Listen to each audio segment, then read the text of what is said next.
esperada, así que no me quiero perder ninguna de las dos. Dale, ahí lo grabé. Muchas gracias. Bueno, y entonces, como dijo Lucía recién, el único factor que nosotros tenemos ahí que depende del tiempo es el ángulo, y solamente me quedaría que toda esta expresión es menos la derivada del ángulo respecto del tiempo multiplicado por todos los factores que son constantes. Y todos los factores que son constantes son b, l al cuadrado y este 2 que yo tengo acá. Y este factor que nosotros tenemos acá nos recuerda a nosotros los movimientos circulares. La derivada del ángulo respecto del tiempo es la pulsación. O sea, fíjense que se puede llegar a la expresión que uno tiene ahí de cuánto vale esta FEM desde lo que sería la ley de Faraday-Lenz, sin ningún tipo de problema. Lo único que hay que hacer es parametrizar el área que nosotros tenemos, ¿sí?, de nuestro sector circular. La parametrización la podemos realizar a través de una parametrización y una integral, o también el área la podríamos encontrar a través de lo que sería el área de un sector circular sin ningún tipo de problemas. O sea, lo mirás en Wikipedia y ves cuánto vale el área de un sector circular y no tendrías ningún problema para resolverlo. Bien, una pregunta. Dale. Una observación. Yo llegué al mismo resultado, al tema de la pulsación, sí, pero sin llegar por la parte del ángulo. Lo que hice fue antes, en la ecuación del flujo, cuando tengo que integrar la superficie, la parametricé en función de que yo sé que la velocidad... de la velocidad angular, que es igual a la velocidad por el radio. Y entonces ahí, como la velocidad va a ser constante, y el radio es constante, o sea, el radio le integré sobre L de 0 a L directamente, tomando como 0 el pivote. Y ahí llegué de nuevo a la velocidad angular. Ok, me parece que te falta, y que llegaste hasta esta misma expresión. Sí. O sea, ahora igual te comento bien cómo hice, pero fue como una vuelta que le di con respecto al movimiento circular, que me acordaba de eso, de física 1. Claro, es para... Yo porque mientras lo hayas resuelto todo completamente con coordenadas angulares, sí, debería estar bien, porque lo que te pasa es, si vos querés relacionarlo a los movimientos lineales, fíjate que esta partecita de la barra no se mueve, o sea, la parte interior de la barra no se mueve nada, tiene velocidad cero. Pero después lo que tenés sí es un perfil de velocidades en donde a medida que te vas alejando más de la barra, la velocidad crece linealmente, ¿no? O sea, si lo resolviste de solamente usando coordenadas circulares, sí, porque, bueno, me imagino que debe estar bien parametrizado el problema. O sea, por esta razón uno no utiliza las coordenadas lineales, o sea que creería que debe estar bien. Si querés lo podés compartir y mostrarlo. Que yo lo hice así en persona, a mano. Dale, después me lo mandás entonces y lo miramos por Slack, si te parece. Dale, no hay problema. Te lo mando al privado porque es justo el P-Grade. Dale, así no lo ven todos. No sé si Teresa se quedó o se fue y tuvo que ir a quedarse con el telecentro. Claro, pero hagamos entonces también cómo resolver esto utilizando la ley de la FEM, ¿no? Si te parece. Dale, sí, porfa. Así también nosotros... algo que te quería comentar. Que justo ayer a la noche estaba como chusmeando la unidad 6 para ver cómo era. Y puede ser que haya en la parte 6.3, o sea, llegando al final, que estén los cosas y le falten los links abiertos de los videos. Puede ser que no haya encontrado algún buen video de referencia. Pero no hay nada, o sea, no había ni libro ni video. Claro. Envíamelo y los miramos, si te parece. Dale, o sea, yo por si capaz que no se había activado bien la unidad o algo, para corregir antes de que la gente... Dale, envíamelo ahí a soporte directamente o interno y lo miramos directamente. Entonces... ¿Cómo hago eso? ¿Qué cosa? No, simplemente referime el número de actividad que es y yo ahí lo miro después. Por ejemplo, el 6.3.5, justo lo abrí. Ok, listo, 6.3.5. Los chequeamos. Entonces, imagínate si vos quisieras resolver esto otro utilizando la ecuación que decía Tere, ¿no? La ecuación de la FEM de movimiento, ¿no? En donde tenemos los mismos parámetros que teníamos antes nosotros. La pulsación, el campo magnético, la longitud L dentro de nuestro problema. Y en este caso ahora tenemos la FEM, que nos dice que la FEM básicamente es una integral, ¿sí?, de un producto que primero es V vectorialmente con B, todo esto por diferencial de L, ¿correcto? Sí. Entonces, lo primero que hay que entender de este problema es que tu velocidad, esta tangencial que vos tenés acá, por el perfil de velocidades, no es constante. O sea, lo vimos recién en el perfil de velocidad, claro, donde acá no se movía y acá tenías toda la velocidad. O sea que la velocidad es una función básicamente tuya de la longitud. O sea, vos vas a tener una velocidad que depende del radio, más que de la longitud, digámosle del radio, ya que le pusimos radio en la otra parte anterior, que depende básicamente de omega, tu velocidad tangencial, y del radio al cual se te encuentre esa velocidad particularmente, ¿no? Entonces, la velocidad de este punto que vos tenés acá va a depender de esta pulsación, pero también va a depender particularmente de este radio que yo tenga acá. Claro. ¿Correcto? Entonces, esto como primer punto que nosotros tenemos que decir. Y después, que esta velocidad y este campo magnético B, lo que me generan a mí es un producto vectorial, ¿no? Sí. Ese producto vectorial, no sé si me estás viendo en la pantalla, si vos lo ves así, desde arriba, ¿hacia dónde me generaría un vector?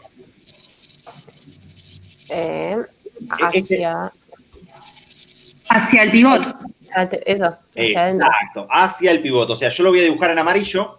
Gracias, Tere, por volver. Entonces, el producto de esos dos vectores lo voy a dibujar un poquito más del otro lado, acá arriba. Lo voy a tener acá así, internamente. Este producto, ¿sí?, es lo que nosotros llamamos, yo lo llamo B con B.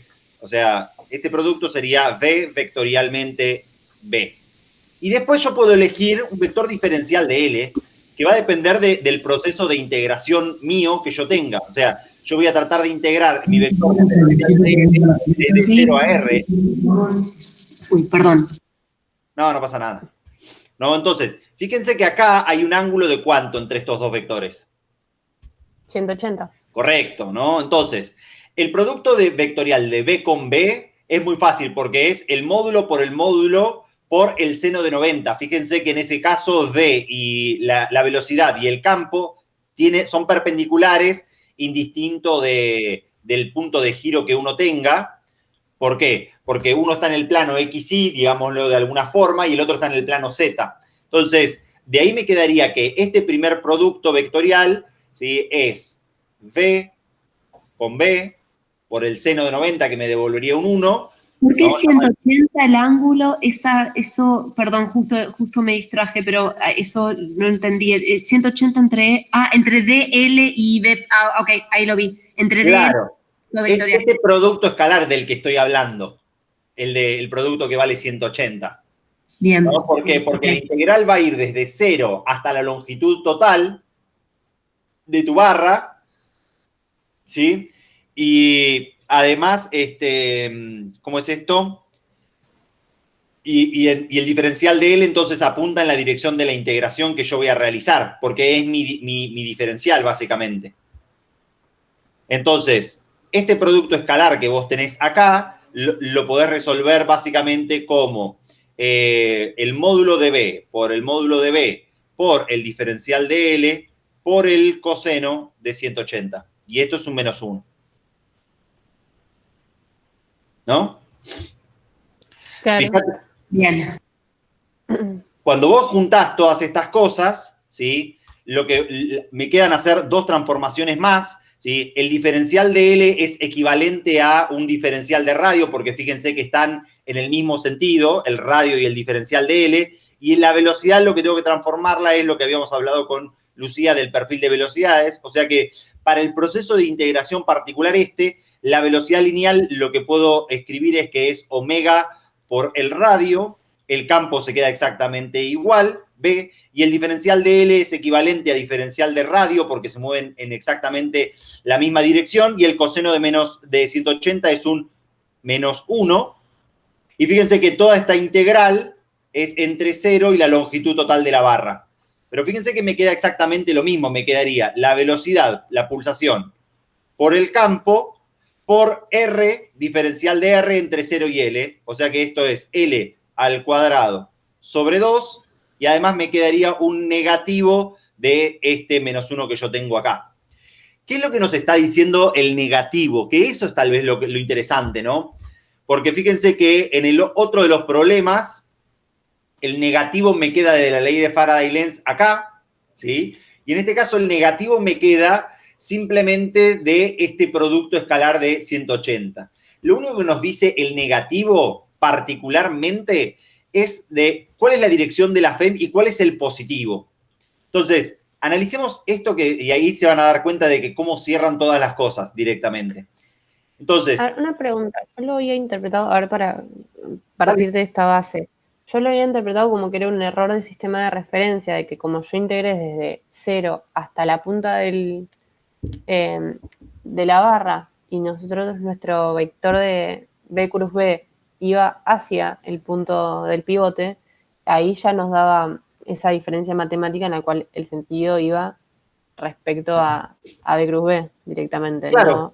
Sí, es una diferencia matemática, pero tiene también su correlato físico, que eso tal vez es lo importante acá en este caso. El correlato físico te está diciendo cuál es el positivo dentro de tu barra en movimiento. ¿Qué quiero decir con cuál es el positivo? Yo tengo un protón acá, imagínate eso, una carga, y se está moviendo solidario con la barra el protón, ¿no? La carga esta. El campo magnético sigue estando hacia adentro, como lo veníamos viendo desde hacia adelante. ¿Hacia dónde va a aparecer la fuerza magnética sobre este protón? La fuerza magnética sobre el pivote, no. Pivote de nuevo, sí. Hacia el pivote, o sea, en este sentido va a estar la fuerza magnética, ¿no? O sea que yo voy a tener una aglomeración de cargas eléctricas positivas acá, y voy a tener una aglomeración de cargas eléctricas negativas en esta otra barra. En algún momento, cuando termine el régimen transitorio, va a empezar a aparecer un campo eléctrico.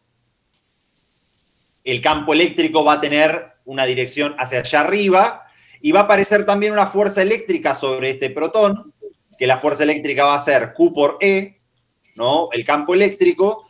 Pero básicamente lo que nos dice este problema es o lo que nos dice esta situación es cómo puedo yo representar esta barra con una pila. O sea, si yo quisiera representar esta barra con una pila, acá tengo el negativo y acá tengo el positivo de mi pila, ¿no?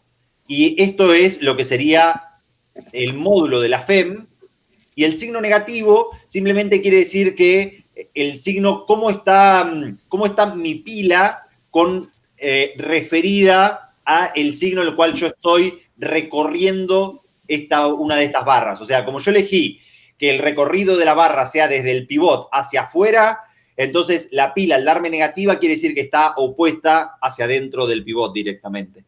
O sea, pero también tiene su correlato físico que también me está diciendo de que los protones se me aglomeran en la parte de abajo, en el pivot, y los electrones en la parte de afuera, ¿no?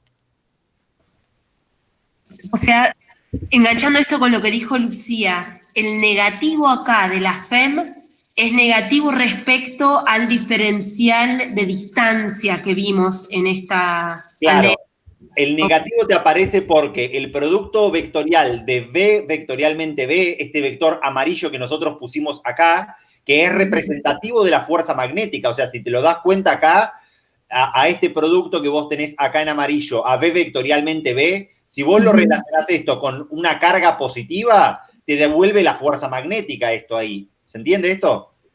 Ok. ¿No? Que es lo que tenés acá vos. O sea, lo que te está, el negativo menos 1 te aparece básicamente porque el producto vectorial B vectorialmente con B tiene un signo de 180 grados con respecto al diferencial de L que yo elegí para recorrer la barra. Ok. Siempre fíjense que la FEM lo que les tiene que intentar de hacer es generar una corriente eléctrica inducida que se oponga a lo que al cambio de flujo. Entonces, fíjense que la FEM esta se estaría moviendo para adelante, o sea que la barra va dejando un área fantasma hacia atrás, ¿correcto? Sí.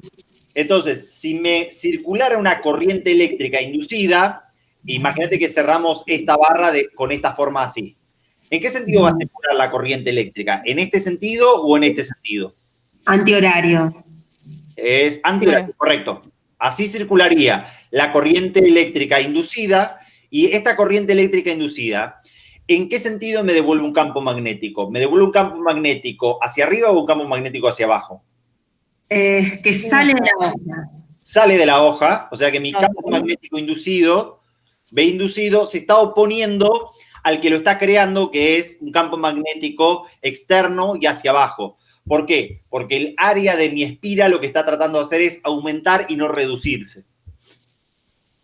Claro. Pero ven cómo todas las fenomenologías, lo interesante es, ¿entienden cómo todas las fenomenologías tienen sentido? O sea, desde que lo veas desde la ley de Faraday-Lenz a través de los flujos, que lo veas a través de la FEM de movimiento, que lo veas a través de las fuerzas magnéticas que realizan sobre protones y electrones, o que lo veas a través de la ley de Faraday, que sería esta, ¿no? La reacción del cambio de flujo, cuál es la reacción que me ocurre. Todas tienen sentido también, ¿no? No es que es una separada de la otra, sino que la misma fenomenología la puedo aprender de diversas maneras. Julián, esto último que dijiste, a ver, que eso justo último no lo entendí. Porque vos lo que decís es, este campo magnético inducido se opone al campo magnético inicial. Y vos decís que está vinculado con que la mirada que estamos teniendo es que el área por la que atraviesa el campo está aumentando. ¿Es eso? ¿Por qué está aumentando y no disminuyendo? ¿Cómo? ¿Por qué está aumentando el área y no disminuyendo? Es una barra que gira. ¿Por qué es que hace apreciación? Porque al igual que cuando vos tenías una barra en movimiento, ¿no? Depende de cómo armes el circuito también, ¿no? Obviamente, claro. O sea, eso depende de cómo armes un circuito exterior. Una barra en movimiento claramente no tiene ningún tipo de área. Pero cuando vos, y lo hacemos primero lineal y después lo agregamos a algo más del tipo de esta forma circular, que es un poquito más complejo. Pero imagínate que vos tenés una barra en movimiento y esta barra en movimiento se está moviendo. Voy a cambiar de color porque no me gusta el celeste. Disculpen. El TOC, vieron que... Me imagino que ustedes también tienen TOCs así. Entonces, yo tengo una barra en movimiento. La FEM de esta barra... y ponete que el campo está para abajo, así hacemos la clásica, ¿viste? B y esto es B. ¿Dónde está el positivo de esta barra? ¿Lo sabemos eso? Sí. Y teóricamente llegando al... El positivo está arriba y el negativo está abajo. ¿En qué sentido circularía corriente? ¿Horario o antihorario? Eso depende del circuito que vos construyas exteriormente. Si yo construyo un circuito para atrás, fíjate que el sentido de circulación de corriente, ¿sí? En este caso, sería en este sentido. Y entonces la corriente, esta sería la corriente inducida, y el campo magnético inducido me quedaría hacia afuera. Claro. ¿Por qué? Porque la barra, al moverse hacia la derecha, lo que está tratando de hacer es aumentar esa cantidad de área, porque construía el circuito hacia atrás. ¿Es correcto esto? Sí, tiene sentido. Tiene sentido, obvio. Yo no les diría pavadas. O sea, a veces sí, la mayoría de las veces no. Esto también era algo que me generaba crisis, Julián, porque cuando...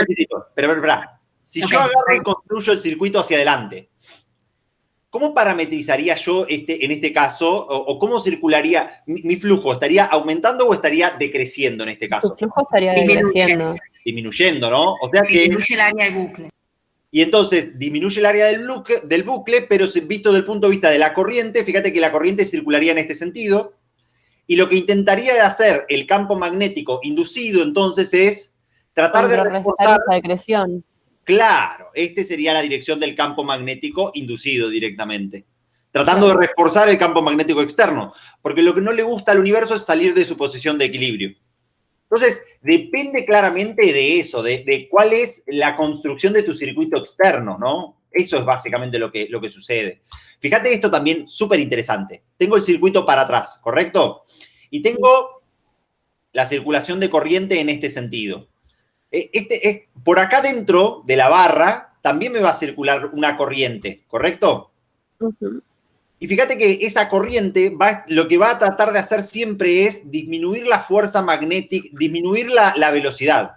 Siempre intenta hacer eso el universo. ¿Por qué? Porque la fuerza magnética sobre un segmento que transporta corriente es el producto vectorial de L vectorialmente B. Cuando vos haces L vectorialmente B, te devuelve a vos que la fuerza magnética es una fuerza que lo está acelerando o es una fuerza magnética que lo está frenando a mi cuerpo. Tengo entendido que lo estaría frenando, ¿no? Sí, claro. Porque tiene que volver al equilibrio.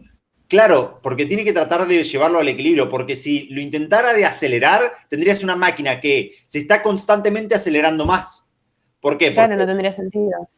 Sería algo súper inestable y vos tendrías energía infinita a través de esa máquina. Yo le doy un empujón y el mismo empujón es lo que lo trata de hacer es acelerarlo más. ¿Se entiende eso? Si la fuerza magnética estuviese para este otro lado. Claro. O sea, yo le di un empujón a una cierta velocidad y el mismo mecanismo interno de la propia máquina lo intenta acelerar cada vez más. O sea, es algo que aceleraría hasta el infinito directamente. Entonces, básicamente estas cosas son las que nos relacionan todo a nosotros. En nuestro caso en particular es por cómo decidimos analizar un sector circular que se está recién generando, pero vos podrías tener el caso de un sector circular que estuviese restando flujo directamente de alguna forma. Imagínate que vos tenés... no, hice un cuadrado.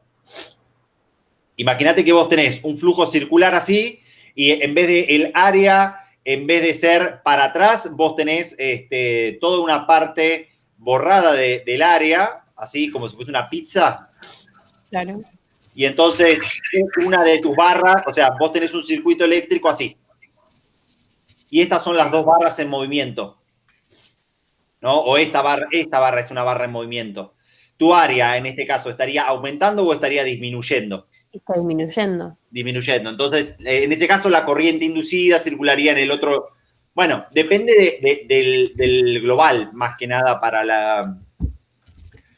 para utilizar esta ley de Faraday, ¿viste? Para entender qué es lo que está pasando también. O sea, depende del circuito exterior que vos estés queriendo armar. Claro. Perfecto. Buenísimo. Entonces podemos usar podemos usar la ecuación de Lenz, la ley de Lenz, y después verificarla con la FEM del movimiento.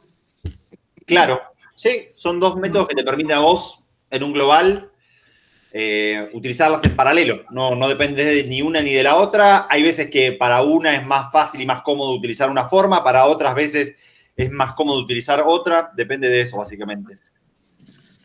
Bien. Bien, perfecto. Buenísimo.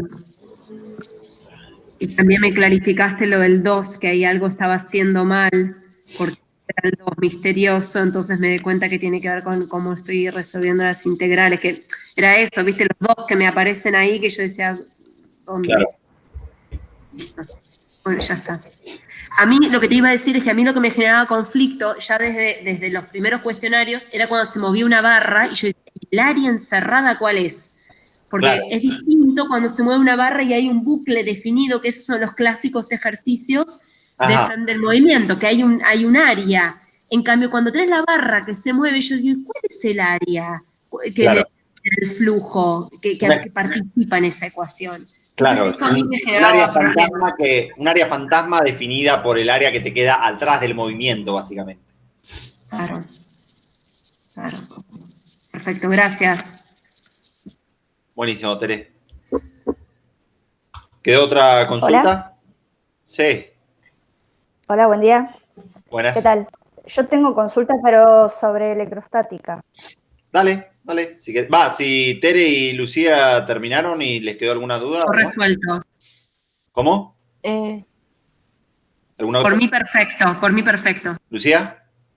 Sí, yo más que nada tenía la duda esta del pi-grade, que me parecía que yo lo había resuelto de cierta forma, pero me hacía ruido que no estaba usando la ley del movimiento. Claro. Se puede usar. Y te quería avisar lo del PIGRE, lo de la unidad 6, que bueno, que ya te dije que hay